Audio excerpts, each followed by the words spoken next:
Welcome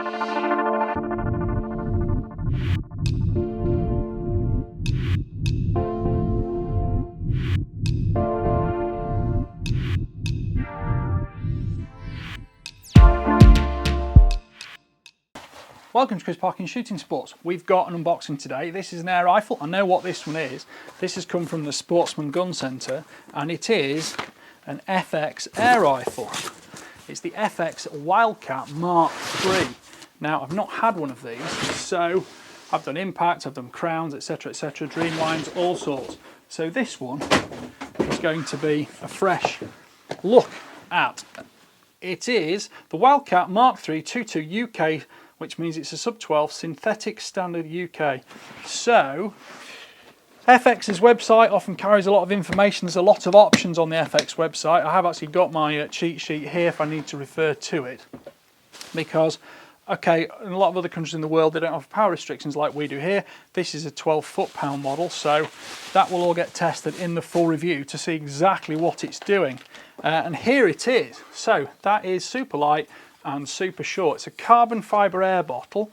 The air bottle is max 310 bar. Does it say what size it is? It's 480cc and it's a 330 bar fill on this one, I think. There's obviously a primary regulator there, covers your bottle pressure, a secondary regulator here which covers your firing pressure. We've got an adjuster dial on the back with 7 power settings. That's got nice firm detent clicks on it. And then the magazine here is quite a good compromise, because I've been shooting a lot with an impact which has got the big magazine, the 2.2. Now this one uses the same magazine as a Crown, which is small. I think it's a 22, or is it an 18 shot, sorry, in 22 caliber. Yeah, it looks like an 18 shot in 22 caliber, but we'll cover that when we look at all the details.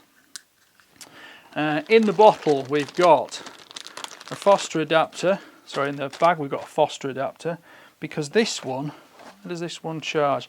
This one charges on the side, so the Foster adapter will go on there. Some of the other ones I've seen actually have a sliding rotation on the end of the aluminium cylinder to put the probe through to fill it up, but this one, no, this one's got the Foster adapter, which I do think is a little bit easier. Just clicks on, clicks off, and you've got the magnetic catch there. As I say, do it up here, 230 bar fill, sorry, did I say 330 bar fill? 230 bar fill. It's got a 1/2 inch thread on the muzzle, so we can add any moderator we want to on there. I've actually got a Donny FL moderator we'll be using on that. And of course it's got this right side cocking lever, which will cock the action, load the magazine, etc. We'll just give this a safe dry fire. Safety catch, that is there. Safety catch is on the back here, so that's just under your cheek. Now, what will be interesting about this is how adaptable it is for shooting left-handed, because obviously there, it's reasonably comfortable left-handed, but I haven't got the magazine in yet. Now this magazine probably won't go in, excuse me.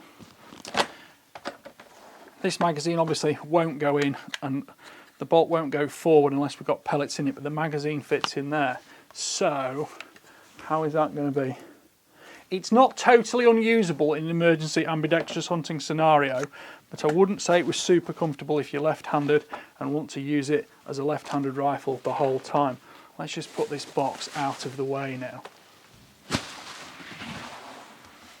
So, mounting solution for this, we got Picatinny rail full length there, which gives us loads of space for any optics we want. I've got daylight scopes, I've got night vision scopes, not sure what I'll use on it yet. I'm tempted to put the DS3550 on it for some rat shooting, but I've also got a 008S which I could put on it as well. That's the LRF model, and I've got one of the new Element optics, Helix HD 2-12. Sorry, 2-16 by 50. Now that will also be very nice on that as a daylight rifle, because that optics you can parallax adjust it down to 10 meters, so you've got no problem with the short range of an air rifle in use.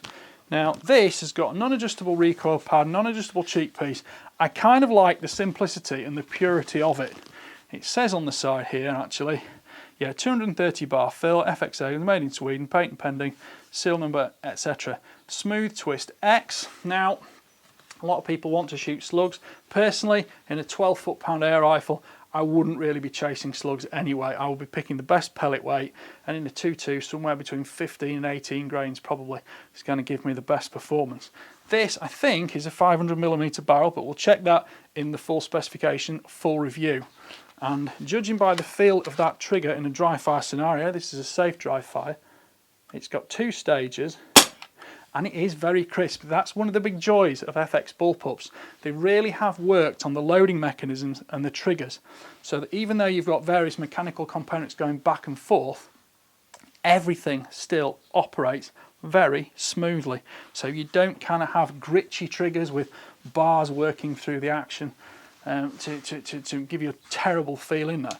Now the balance of that is very neutral. I mean, you can see that pretty much one-handed. Okay, there's no scope on it yet. Scope's probably going to add about 700, 800 grams, but roughly above where your hand is anyway in terms of the balance. There's no Picatinny mount or anything there to put a bipod on or anything like that, but you can get the clamps for these bottles which put the bipod up the front. I use one of those on the crown. It works very well, and these bottles are firmly attached, so you've no issue with that. And I will be putting one of the Donny FL moderators on it to shoot it. So going back to it again, it's a sub 12 foot-pound air rifle. I'll probably be limiting myself to about 25 metres, 30 yards, and we shall see how it performs on paper. Run some ballistics. I will do all 7 settings and see which one is the most powerful and what the variation between them is. Generally speaking, on a 12 foot-pound air rifle, I don't think many people are going to be turning them down from 12 foot-pounds, but it's an option all the same. If you do want one of the FAC ones, you're generally going to be going into the larger sniper configurations, and I think for ratting or indoor pest control around barns, this is super compact and it's great from a standing or sitting or kneeling position. It's perhaps less of a rifle you're going to shoot from prone just because of the geometry of the stock layout, which doesn't mean to say you cannot do that, just means slightly less likely. In terms of grip, it's not, it looks like it's stippled, but it's not actually stippled. It is reasonably smooth, but it's got finger grooves there on the grip, so that's nice. And there is actually a nice amount of space under here. So if you are in a supported position, you can use that back hand under there to make sure the gun is going to be stable. And just to cycle it there, that's very smooth. Right. Well, thank you for watching. Oh, hang on 1 second. Let's just show you the magazine system. This is a standard FX magazine. This is the same as the Crown, I think the Dreamline. So essentially, you turn that round there to unlock it. And once you've turned that round, you can lift the plastic cover off, rotate that into position there, drop your first pellet in there, which will then lock the magazine from springing back. Put all the other pellets around the outside because it isn't then going to spring back at all. And we can put that on, that clicks in place with the bolt back, click it through, and that will then feed all your rounds.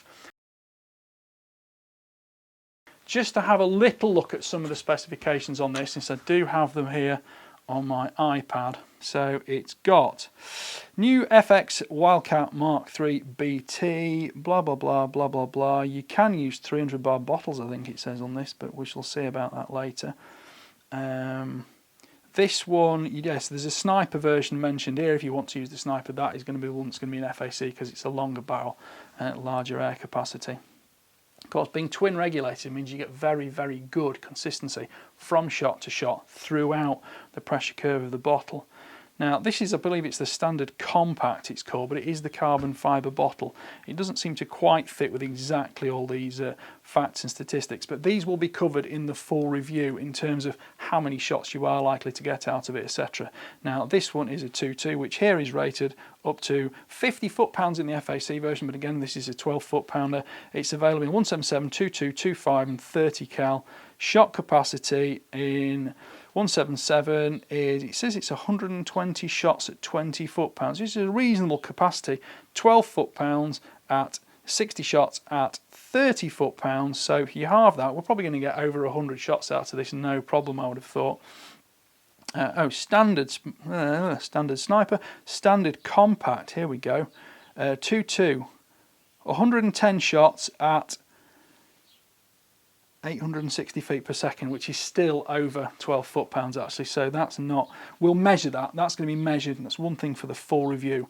I do like to measure things like that, make sure we're getting consistency, accuracy, precision, and of course good energy figures from it. Looking through the rest of it here, all the statistics are on the FX website. I will put a link in the description of this because it's something you need to work through. Different specifications can, apply to different markets. Well, thank you for watching. Please like, subscribe, comment, click the notification bell, keep track of the regular uploads. If you go all the way through to the end of the video, you'll see the link to the British Shooting Show. Go to that link, buy your tickets to the 2023 show, and this year your ticket price also includes car parking. Thank you for watching. Bye for now.